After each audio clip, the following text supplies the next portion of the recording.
3-4 साल से क्या चल रहा है। कुछ देशों में तो पेट्रोल डीजल मिलता ही नहीं है, रात भर लोग लाइन में खड़े रहते हैं। देश भर में लगातार बढ़ रही महंगाई के बीच आम लोगों को एक और बड़ा झटका लगा है। पेट्रोल और डीजल की कीमतों में फिर बढ़ोतरी कर दी गई है। 25 मई की सुबह जारी नए रेट के अनुसार पेट्रोल की कीमत में प्रति लीटर 2 रुपए 61 पैसे और डीजल में 2 रुपए 71 पैसे की बढ़ोतरी हुई है। लगातार 11 दिनों में चौथी बार ईंधन के दाम बढ़ने से आम जनता की चिंता और बढ़ गई है। अब कोलकाता में पेट्रोल की कीमत 113 रुपए 51 पैसे प्रति लीटर तक पहुंच गई है, जबकि डीजल 99 रुपए 82 पैसे प्रति लीटर बिक रहा है।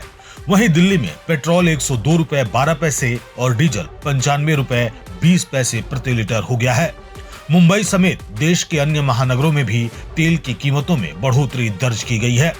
आपको बता दें कि बीते 2 हफ्तों में पेट्रोल डीजल की कीमतों में कुल मिलाकर करीब 8 रुपए प्रति लीटर तक की बढ़ोतरी हो चुकी है। इससे पहले 23 मई को भी पेट्रोल 87 पैसे और डीजल 91 पैसे महंगा हुआ था। उसी दिन सीएनजी की कीमतों में भी 1 रुपए प्रति किलो की वृद्धि की गई थी।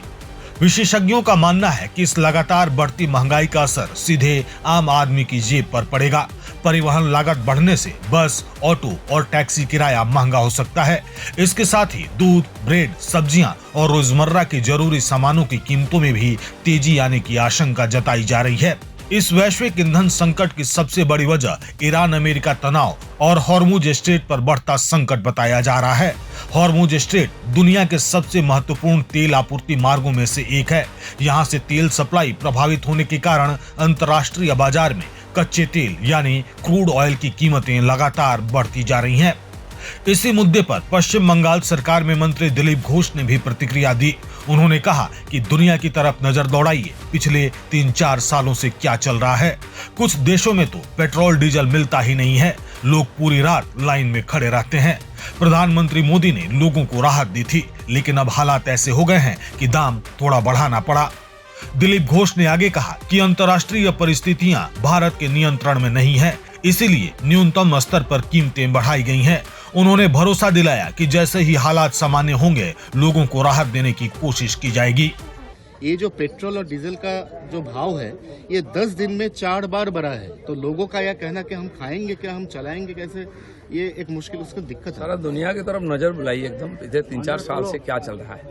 कुछ देशों में तो पेट्रोल डीजल मिलता ही नहीं है, रात भर लोग लाइन में खड़े रहते हैं। लेकिन माननीय प्रधानमंत्री जी ने ऑयल कंपनियों को नुकसान होते हुए भी लोगों को राहत दी थी। लेकिन आज इस स्थिति में पहुंच गया कि कुछ ना कुछ दाम बढ़ाना पड़ेगा। उतना ही मिनिमम बढ़ाया गया है। परिस्थिति अपने हाथ में नहीं है, पेट्रोल, गैस, डीजल हमारे हाथ में नहीं है, इसलिए दुनिया का साथ तालमेल रख के हम लोग चलना पड़ रहा है। परिस्थिति स्वाभाविक होगा तो पहले लोगों को ही राहत मिलेगा।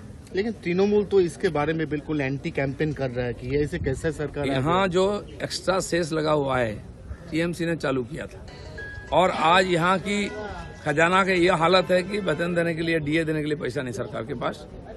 उसका भी हम लोग रास्ता निकाल रहे हैं। माननीय मुख्यमंत्री केंद्र सरकार के साथ बात कर रहे हैं, उसका समाधान निकले। दूसरा जो काम बाकी था, चाहे जीआरएमजी हो, आवास योजना का काम बाकी था, वो शुरू हो जाएगा। उसके लिए फंड भी आ रहा है, बाकी भी शुरू होगा। विशेष परिस्थिति है दुनिया की, और हमारी बंगाल की भी स्थिति थोड़ा नाजुक है, इसलिए थोड़ा समय इंतजार करना पड़ेगा, थोड़ी सी सेक्रीफाइस करनी पड़ेगी।